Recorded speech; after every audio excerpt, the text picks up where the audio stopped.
So this is the title of my talk. Let me just sort of move this. Okay. The idea is my laboratory, as you mentioned, was concerned with studying the fine details of neural circuits, leading ultimately to this book with Simon Laughlin that appeared first in 2015. And the idea of the book is that the brain is smarter than a supercomputer, but uses 100,000-fold less energy in space. And this efficiency is fostered by 10 principles of efficient design. Now, the body uses 80% of our total energy, so it must also be efficient. And to achieve this, the brain predicts the needs of the body and regulates our physiology and our behavior to meet them.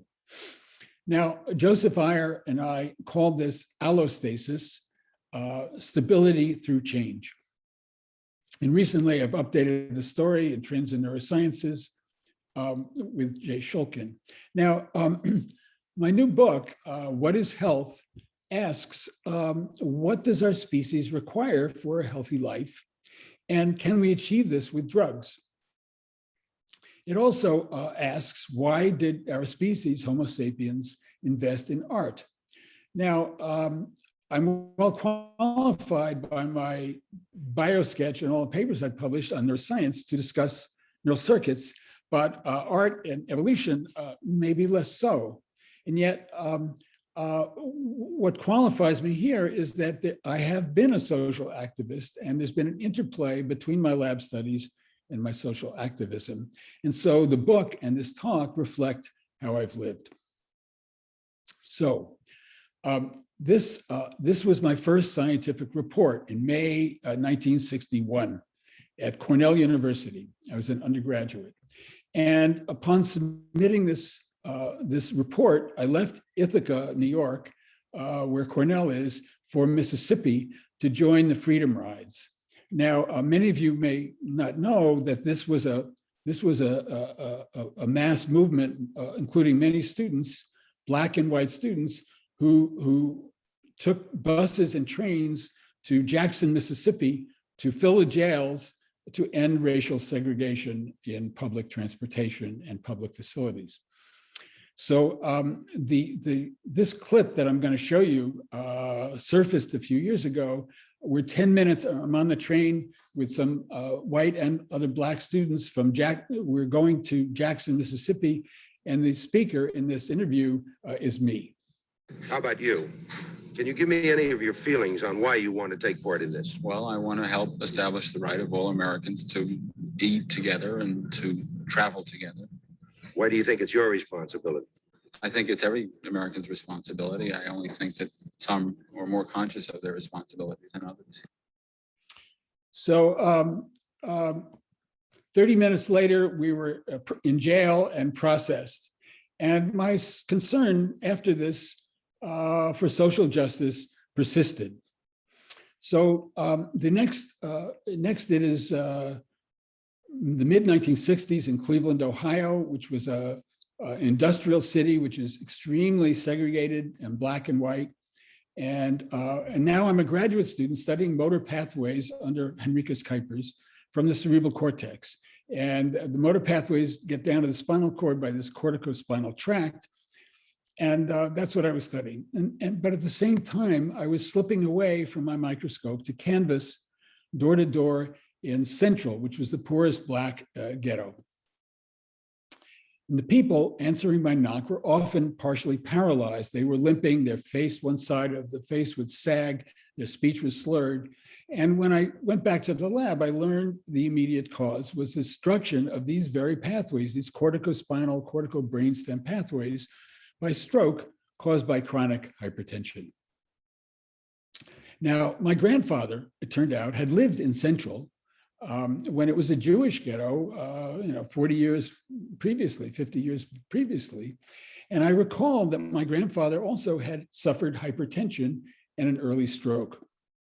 So it seemed, I wondered whether maybe hypertension was related to social tension. So fast forward now to my own laboratory at the University of Pennsylvania School of Medicine, studying fine details of the brain, but I was still slipping away, but now to the library to find evidence for what is the cause, actual molecular and physiological cause of hypertension. I was also devouring ethnographic studies to learn how other peoples live. And soon I was slipping away to visit indigenous communities in Central America. And now I live half of each year in the mountains of Western Panama in a community of subsistence farmers and indigenous workers. So here's what I learned. First, the blood pressures of foragers, people who live as foragers or horticulturalists far from civilization, their blood pressures are low and steady with age. So for example, this is a Nobe indigenous family waving to us as we walk by, and they live on Panama's Caribbean slope, which is 2 days walk from the nearest market. So their blood pressures are low. And this is also true for similar groups in Southeast Asia, South America, and Africa. But in the US and in Europe, blood pressures rise as children enter school. So this is age down here. This is systolic blood pressure. And you can see that just about the age that we leave our families and go to school, blood pressures start to rise. And by graduation in the US, 25% reach the hypertensive range. So this reflects sustained physiological arousal. And in the US, the rise is steepest for African Americans because they are the most stressed. And that's because in the US, Black lives still don't matter. This is still a big problem, as I'm sure you know. So blood pressures, turns out, respond to each change in mental state. So this is time here. This is a 24-hour recording of a man who's has an indwelling arterial catheter, and his blood, this is atrial blood pressure, and this is his systolic blood pressure, and this is the diastolic pressure. And what this shows is that we're told you have a blood pressure, but it's really not true. Your pressure, you have an average blood pressure, but it's really fluctuating all over the place. And so, for example, at this point, it's 1500, and the subject is in a lecture and he's beginning to doze and his blood pressure goes down. At this point, his neighbor jabs him with a pin. His brain predicts danger, and so raises his pressure. And then he realizes that it's a prank and the pressure falls back down. There are other various unidentified peaks and valleys, but at midnight, he's sexually aroused and his brain predicts a need for a higher pressure, raises the pressure, and following his sexual activity, he sleeps and his pressure falls profoundly. And then in the next day, he's getting ready, coping with his life and his family and work, and his pressure rises essentially nearly into the hypertensive range. So this is allostasis. The brain recognizes the context, predicts the need, and adjusts the pressure to match, to respond. It provides, the idea is to provide just enough and just in time. And this is a slogan of Toyota, actually, that wants its assembly line to have not too much, just enough, just in time, because that's efficient. And I want you to note the wide dynamic range that covered by the system. It's very responsive. And this is what I claim is health, is responsiveness. So arteries adapt to predicted mean pressure. And here's the record I just showed you. And here's the mean pressure is around 100. And this is what the arteries would look like under these conditions. The healthy artery has modest walls of muscle that are used to pump the blood, but they don't block it. This is a recording from somebody with chronic hypertension whose mean pressure is near 160. And this is what their arteries would look like. So the lumen is narrowed to make the blood, they require high pressure just to force the blood through. And the reason is that arterial muscles, they're smooth muscles, but they respond to high pressure just like your skeletal muscles do to lifting weights. They get larger. So turns out that all mechanisms for blood pressure are controlled by the brain. The brain controls, for example, sends nerves to the kidney to control the amount of salt water that the kidney pumps into the vascular system or sheds. It also controls the heart rate and power of contraction. And these two control the cardiac output. And the brain also controls arterial vessels, and they control the resistance, and the combination ultimately sets the blood pressure. The brain, to my surprise initially, but this is well known now, also controls our appetite for salt. And so doctors, at least in the US, say, well, you shouldn't eat too much salt. People eat too much salt, and that causes hypertension. But the fact is that we eat salt because our brain says we need the salt. You need the salt to make salt water to pump into your vessels. And so a man who studied this experimentally for many years, J.P. Henry, concluded that psychosocial arousal induces a salt appetite, making a society's salt consumption a measure of its social stress. Now, we have drugs to block each of these mechanisms, but the brain knows where it wants to set the blood pressure, and so it compensates. So, for example, the brain in the kidney, we can give a diuretic, and it causes the kidney to shed salt water and therefore reduce the plasma volume.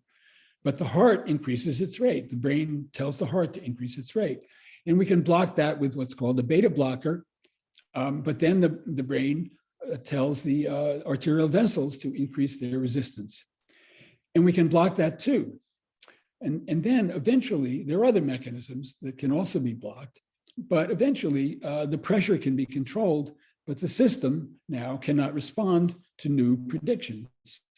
And I'm an old man now. I walk frequently with other old men, and many of them are taking beta blockers for various reasons. And they do okay, but when we come to a slight hill, they have to stop and slow down because their mechanisms to increase their cardiac output have been blocked. The other problem is that all of these drugs have multiple effects in various sites in the body. For example, a beta blocker causes for various mechanisms, causes a rise in blood glucose, and that exacerbates type 2 diabetes, which is very bad for your cardiovascular system. And we can treat that too with more drugs, but the ultimate effect is to have an ill patient who is stabilized precariously by polypharmacy. And this of course is possible. It's a chancy thing. It's also extremely expensive. So now I'd like to consider some problems with U.S. health and connect those to aspects of our neural design. And finally, discuss a little bit what we need to do. So in the US, deaths of despair are rising sharply. This is a curve for US whites. Deaths of despair include drugs, alcohol, and suicide. And this plot is for men and women who are about middle age, born in 1970. And you can see that as we're rising, many countries in Europe are coming down, but some are beginning to rise. So you share some of the problems. This rise for males in the US with no education beyond high school is 4-fold steeper than this curve I'm showing you. And that's 60% of white males in the US. The UK, of course, and Canada and Australia are showing a similar trend, not as steep. Now, the deaths of despair in the US are rising steeply for the younger cohorts. And for example, this is a middle-aged cohort born in 1970. That cohort exceeds 100 deaths per 100,000 of despair at around age 45. But the younger cohort born in 1980 crosses that threshold line of 100, of 10 years earlier at age 35. So things are getting worse for the younger cohorts. Now, obesity is also rising from foods of despair, rich, sweet foods. And in the US, we have mass shootings, which are also rising from what I call murders of despair. And this is, I think, reflects a rising despair in the US that gun control is not going to cure. So what causes our collective despair? Well, first consider our huge brain. Our brain is 3.5 times that size of a chimpanzee, which is our nearest surviving relative.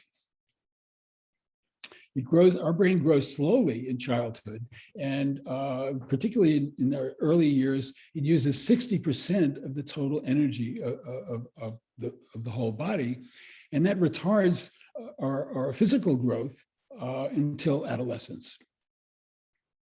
Now, the growth of such a large brain requires care by 2 adult generations, and this is data. So this is age from 0 to 80. This is calories, net production of calories by hunting and gathering. And what I want to point out is that we have infants and even young children have a huge caloric debt, and only by age 20 are human adolescents, late adolescents, beginning to find there enough food to be net producers. And of course, this huge caloric debt is accompanied, as any parent knows, with a large emotional debt. So productivity peaks, continues to rise, and it doesn't peak until 45, and then we remain net producers as hunter-gatherers beyond age 60. And so for 200,000 years since the emergence of our species, gathering and hunting were challenging careers. They demanded prolonged study and practice. And this lent meaning to our lives. Now, the other point is that every brain is different. Our brains specialize to conserve energy and space, as I pointed out with Simon Laughlin in our book.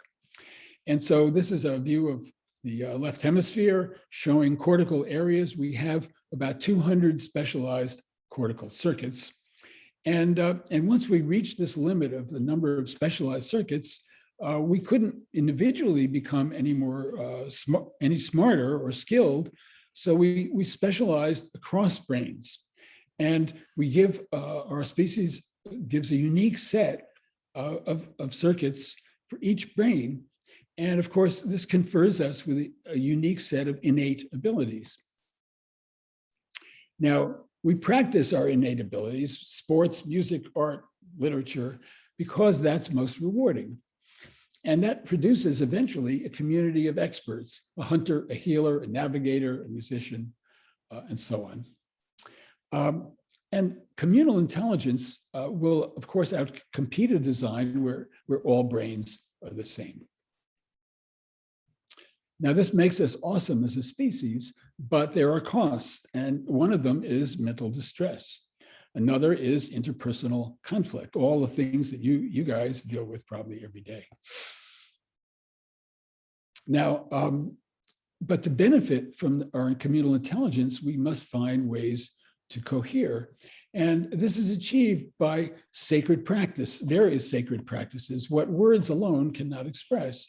And so the brain invested in costly circuits that don't bring in calories, but they go well beyond foraging. And so, for example, We had a cave art 44,000 years ago. We had cave music 40-odd thousand years ago. And I'm sure that the archaeological record doesn't preserve stories and humor. I'm sure we had cave humor as well. And all of these practices elicit intense emotions: awe, grief, joy, and laughter. And this releases tensions and fosters cooperation. So after 200,000 years of communal intelligence, we produced a steam engine. And the steam engine led to a tremendous explosion of productivity, industrial productivity. This curve is years. This is the introduction of steam engine, and this is carbon dioxide concentration in the atmosphere. And it's pretty clear that the steam engine was what kicked off this tremendous rise in CO2. Now, one of the problems, in addition to CO2 increasing, industry shrank the opportunities for challenging activities. And this was recognized very early by Adam Smith, the father of modern economics. Already in 1776, he said, "The man whose life is spent performing a few simple operations has no occasion to exert his understanding or exercise his invention. He naturally loses the habit of exertion and generally becomes as stupid and ignorant as it is possible for a human creature to become." This is quite a shocking statement for back then. But actually, I think we've not become stupid. The problem is that we are still smart, but we've narrowed the possibilities to exercise our innate gifts.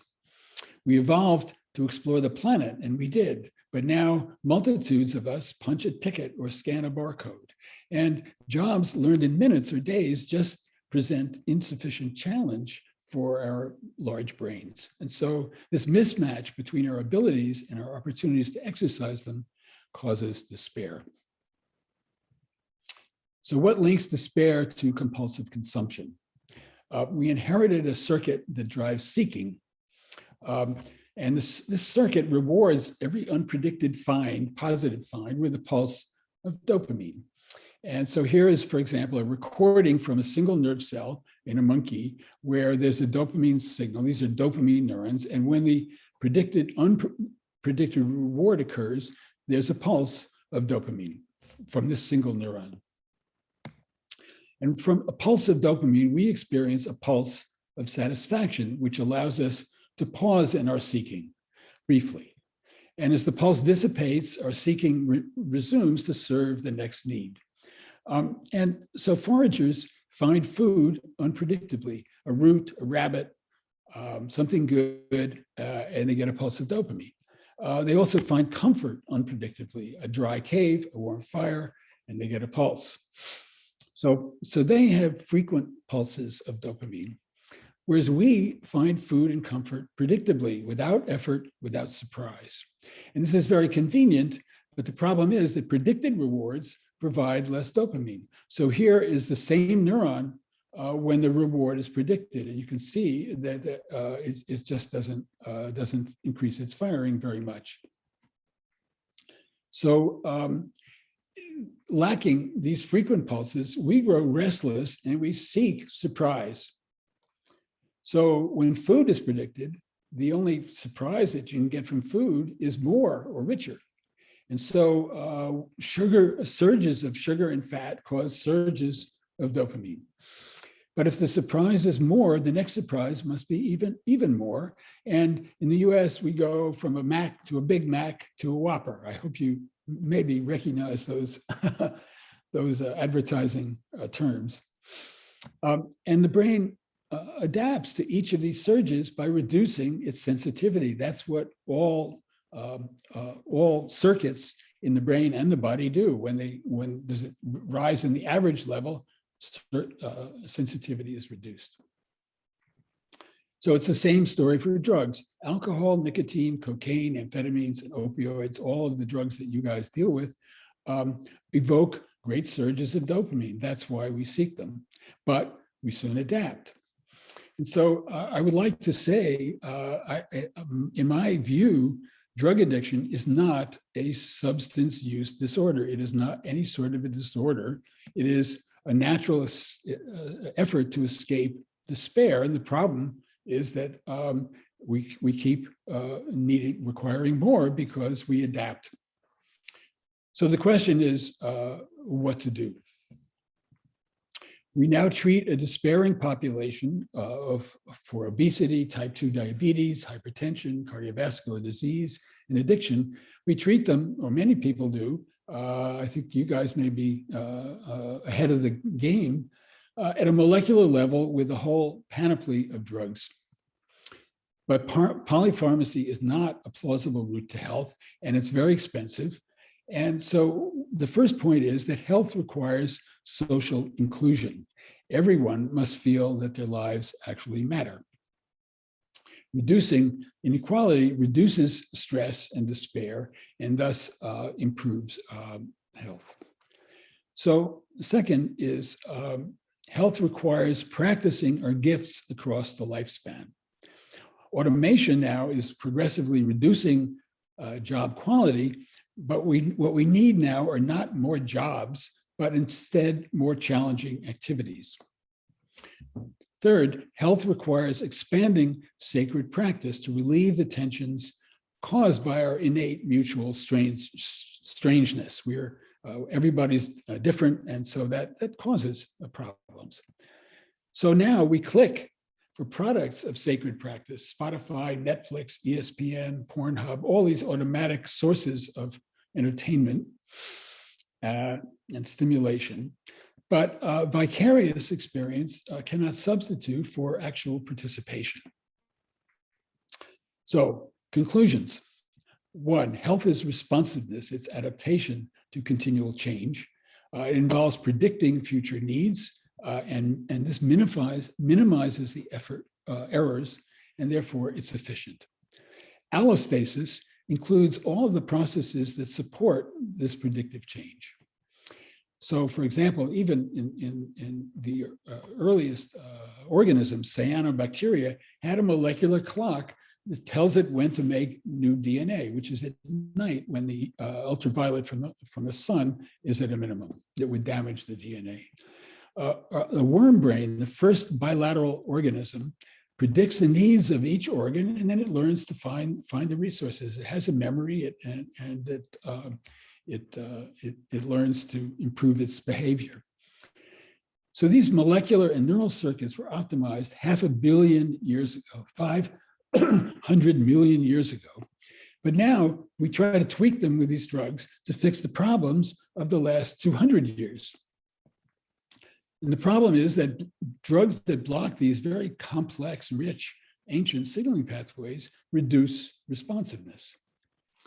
So the fourth point is that our brain evolved for these individualized lives of physical, cognitive, emotional, and spiritual responsiveness, learning across the entire lifespan.